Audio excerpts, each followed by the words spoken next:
एक बादशाह एक जंगल के अंदर गया अपने लाओ लश्कर के साथ। ऐसे वक्त में जब इनका प्रोटोकॉल दस्ता मुकम्मल हो ना, और ये जो फ़कीर लोग ही होते हैं जंगल में, अगर कोई मिल जाए या चरवाहा या लकड़हारा, तो फिर उनके सामने ये अपनी शान व शौकत और वक़ार और रौब और दबदबे का बहुत बड़ा मुज़ाहरा करते हैं। लेकिन उसकी हैरत की इंतहा न रही कि एक दरवेश की झोंपड़ी के पास से गुज़रा। दरवेश बाहर बैठा है। बादशाह अपने लाओ लश्कर समेत गुज़रा, लेकिन वो दरवेश को जैसे पता ही न चला कि बादशाह सलामत आए हैं। इसने थोड़ी सी आगे जाकर अपने वज़ीर से कहा कि ये कितने बदतमीज़ लोग हैं, बेमुरव्वत हैं, इनको अदब अदाब का ही पता नहीं कि बादशाह इनके पास से गुज़र रहा है और ये आराम से बैठे रहे। चलो कम से कम इतना तो हो जाता, अदब से खड़े ही हो जाते। वज़ीर ने कहा जी कि आप जलाल में ना आए, मैं इसको जाकर समझाता हूँ। ये कम पढ़े लिखे लोग होते हैं ना, कम तालीम याफ्ता। तो वो आया दरवेश के पास, फ़कीर के पास, कहने लगा यार तुम भी अजीब लोग हो, क्यों बादशाह के गैज़ व गज़ब को दावत देते हो?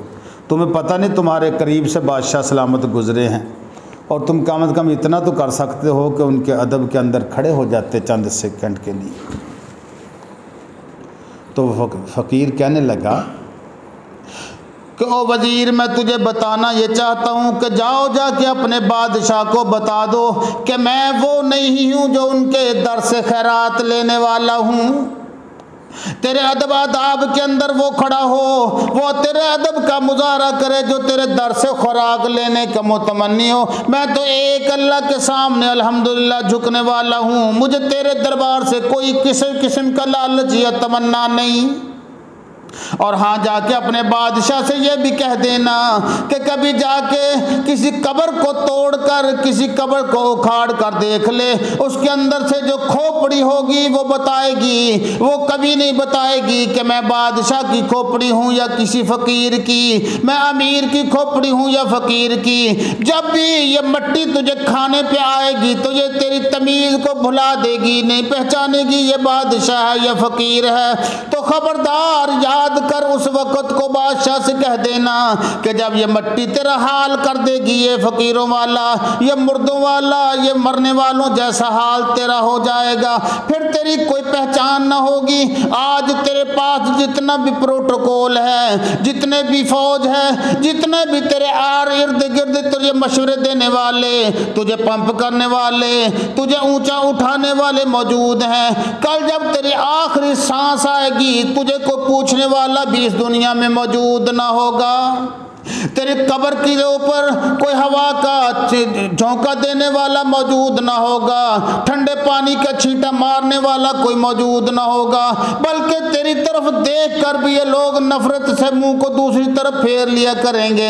आज वक्त है कि बाज आ जा, अपना तकब्बुर ख़त्म कर दे, अपने नखुव्वत और गुरूर को ख़त्म कर दे। जा इंसान बन जा, इंसान का बेटा बन जा, अल्लाह का ताबेदार बन जा।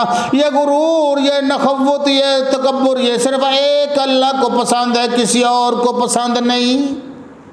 बादशाह कहने लगा, बात उसकी समझ में आ गई कि जाओ उससे कहो कि मुझे कोई नसीहत कर दे। तो दरवेश कहने लगा कि नसीहत बस सिर्फ यही है कि एक तो ये कि आइंदा मेरी झोंपड़ी के पास से गुज़रने की कोशिश न करना, कहीं ऐसा ना हो कि फिर तेरी ये बादशाही जो जलाल है ना तेरा, मेरे फ़क्र को चैलेंज करे। मैं इसको अच्छा नहीं समझती। मेरी गरीबी, मेरा फ़क्र, यही मेरी दौलत है, मेरी दौलत को चैलेंज न करना। और दूसरा, अल्लाह से डरना। ये वक़्त है नेकी करने का, जब ये वक़्त निकल गया तो फिर नेकी करने का वक़्त नहीं रहेगा। आज वक़्त है नेकी कर, फिर वरना पछतावा ही पछतावा है।